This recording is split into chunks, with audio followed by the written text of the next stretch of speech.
चंद्रयान 3 के एल्गोरिथम ने आखिरी मौके पर दिखाया कमाल। इसरो की ऑटोमेटिक लैंडिंग तकनीक थी इतनी बेमिसाल, जिसे देखकर दुनिया भर में गूंजा हमारे देश भारत का नाम। विक्रम लैंडर के सामने फेल हुए नासा, रूस और चीन के महंगे अंतरिक्ष यान। दोस्तों, 20 अगस्त के दिन रूस के लूना 25 के क्रैश के बाद पूरी दुनिया की नजर सिर्फ इसरो के चंद्रयान पर ही टिकी हुई थी और हर तरफ विक्रम लैंडर की लैंडिंग को लेकर कौतूहल का माहौल बना हुआ था। चारों तरफ इसरो और चंद्रयान 3 की ही बातें चल रही थी।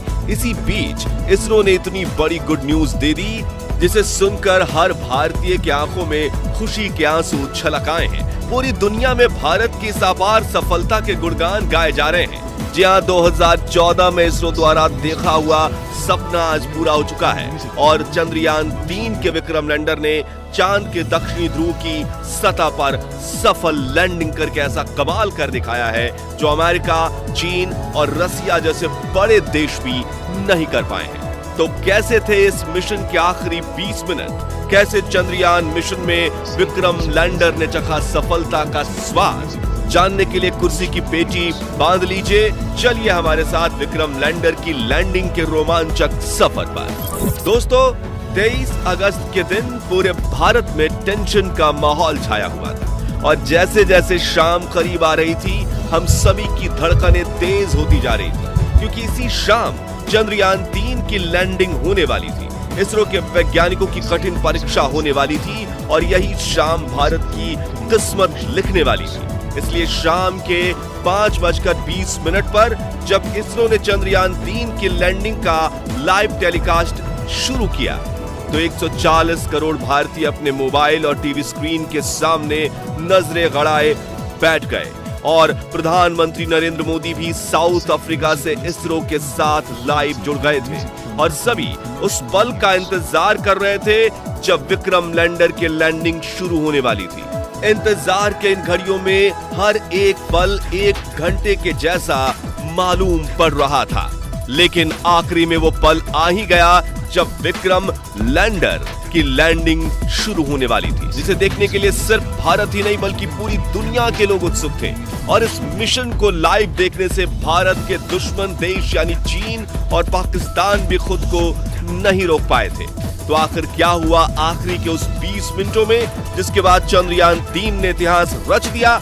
जानने के लिए चलिए चलते हैं विक्रम के साथ मून लैंडिंग के इस रोमांचक सफर पर। तो शाम के करीब 5:44 पर चंद्रयान 3 अपनी कक्षा में लैंडिंग की तैयारी करते हुए 6048 किलोमीटर प्रति घंटे की रफ्तार से दहाड़ते हुए आगे बढ़ रहा था। तभी इसरो के मिशन ऑपरेशन कॉम्प्लेक्स में बैठे चीफ एस सोमनाथ ने आखिरी बटन दबाया और इसके ALS यानी ऑटोमेटिक लैंडिंग सीक्वेंसेस को एक्टिवेट कर दिया।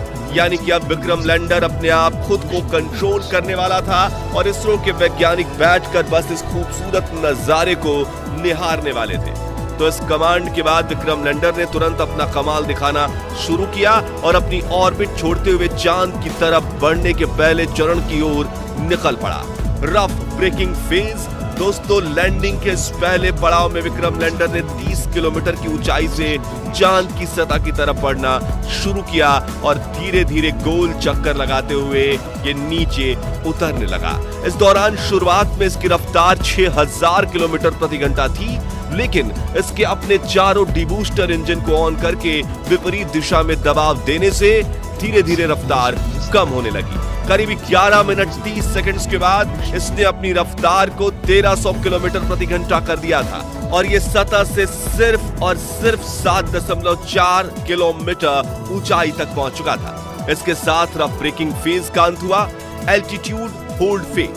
अपने लैंडिंग मिशन के इस पड़ाव में चंद्रयान 3 के विक्रम लैंडर ने 2 महत्वपूर्ण काम किए, जिसमें से पहला था लैंडिंग में सहायक कारा और लासा सेंसर्स को ऑन करना और दूसरा था चांद की सतह से अपनी ऊंचाई को कम करते हुए 6.8 किलोमीटर तक लाना।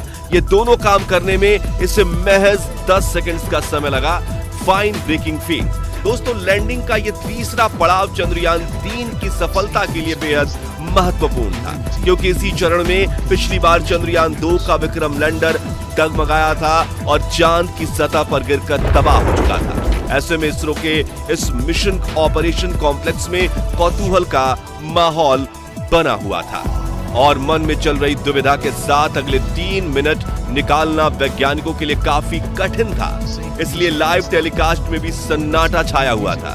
लेकिन आपको यह जानकर खुशी होगी कि चंद्रयान 3 ने इस पड़ाव को चुटकियों में पार किया। जी हां, इस पड़ाव में चंद्रयान 3 के विक्रम लैंडर ने न सिर्फ अपनी पोजीशन को हॉरिजॉन्टल से वर्टिकल किया, बल्कि ऊंचाई को भी 6.7 किलोमीटर से 800 मीटर तक कर दिया। और इस पड़ाव के अंत में विक्रम लैंडर की वेलोसिटी यानी रफ्तार 0 हो चुकी थी। मानो ऐसे कि वो चांद की सतह के ऊपर बाहुबली की तरह सीना ताने स्थिर खड़ा हो। इस तरह 3 मिनट में फाइन ब्रेकिंग फेज पूरा हुआ और अगले 20 से 22 सेकंड्स इसी स्थिति में खड़े रहने के बाद इसने चांद की तरफ जाने के लिए अपना आखिरी पड़ाव में एंट्री ले ली। वर्टिकल डिसेंट 800 मीटर की ऊंचाई पर शुरू हुआ यह पड़ाव अब चांद की सतह को छूकर विजय पाने पर पूरा होने वाला था, जिसके लिए पूरे भारत में उत्सुकता का माहौल बना हुआ था। हर तरफ चंद्रयान 3 की सफलता के लिए प्रार्थना की जा रही थी। मिशन के इसी चरण में विक्रम लैंडर धीरे धीरे आगे बढ़ते हुए सतह से 150 मीटर की ऊंचाई पर पहुंचा और इसने अपने 4 में से 2 इंजन बंद कर दिए। इस दौरान इसकी रफ्तार फिर से 0 हो चुकी थी और ये फिर से 22 सेकंड्स के लिए चांद के पतले वातावरण में होवर करने लगा यानी तैरने लगा। इसी बीच इसके अंदर लगे 11 कैमराज और 9 सेंसर्स लैंडिंग के लिए सही स्पॉट ढूंढ रहे थे। और आपको यह जानकर हैरानी होगी कि चंद्रयान 3 के ऑटोमेटिक लैंडिंग सीक्वेंसेस एल्गोरिथम और इसके सभी उपकरण ने साथ मिलकर रियल टाइम डेटा स्टडी करके सिर्फ 20 सेकंड्स में निर्णय ले लिया। और अगले 20 सेकंड्स में जैसे ही हमने पलकें झपकाई तो विक्रम लैंडर चंद्रमा की सतह पर सीना ताने खड़ा था। इस ऐतिहासिक जीत से जिससे पूरा भारत तालियों की गड़गड़ाहट से गूंज उठा और हर तरफ उमंग और उल्लास का माहौल बनने लगा। लोग एक दूसरे को बधाइयां देने लगे। भारत के दुश्मन भी इसरो की इस अपार सफलता को देखकर जलकर राख हो गए। दोस्तों, चंद्रयान 3 की ये जीत भारत के लिए इतनी ऐतिहासिक इसलिए थी क्योंकि इस मिशन के साथ भारत ने वो कर दिखाया जो पूरी दुनिया का कोई देश नहीं कर पाया। जहां विक्रम लैंडर ने चांद के उस दक्षिणी ध्रुव पर लैंडिंग कर ली जहां जाने की हिम्मत नासा, रूस और चीन भी नहीं कर पाया। यानी इस कामयाबी के साथ भारत दुनिया का वो पहला देश बन चुका है जिसने चांद के दक्षिणी ध्रुव पर फतेह हासिल की है। इतना ही नहीं दोस्तों, आपको यह जानकर गर्व होगा कि जहां नासा के अपोलो 11 मून मिशन का बजट 3000 करोड़ रुपए था, रूस के हाल ही में फेल हुए लूना 25 का बजट 1600 करोड़ रुपए था। वहीं चीन के चांग ई मिशन का बजट भी 2000 करोड़ के पार था। इसरो ने वही काम सिर्फ 615 करोड़ में करके दिखाया है। इसलिए दुनिया भर की स्पेस एजेंसीज में इसरो के नाम की जय जयकार हुई। वही अमेरिका, रूस और यूरोप जैसी स्पेस एजेंसीज जो शुरुआती दिनों में इसरो की तरफ देखती तक नहीं थी, वो सभी स्पेस एजेंसीज आज इसरो के साथ स्पेस मिशन करने के लिए लाइन लगाकर खड़ी है। सोचिए, इससे बड़ी गर्व की बात आखिर क्या होगी। चंद्रयान 3 मिशन की सफलता को देखकर साउथ अफ्रीका में बैठे प्राइम मिनिस्टर नरेंद्र मोदी भी खुशी से गदगद हो गए थे और उन्होंने अपने भाषण में इसरो के वैज्ञानिकों की जमकर प्रशंसा भी की। साथ ही उन्होंने इसरो के वैज्ञानिकों को बधाई देते हुए कहा कि आज के दिन हर भारतीय अपने घर में उत्सव मना रहा है क्योंकि भारत अब चंद्रमा पर है। दोस्तों, अगर आपको चंद्रयान 3 का ये रोमांचक सफर पसंद आया और आपको भी इसरो पर गर्व है तो कमेंट में आप लिखिए आई लव इसरो, जरूर ये लिख डालिए। और अगर आप शुरुआत से चंद्रयान 3 मिशन को सपोर्ट करते हैं तो इस वीडियो को लाइक और शेयर जरूर कीजिए। साथ ही चंद्रयान 3 मिशन से जुड़े लेटेस्ट अपडेट्स के लिए हमारे चैनल को सब्सक्राइब करके पास वाली घंटी जरूर बजा दीजिए। धन्यवाद। जय हिंद, जय भारत।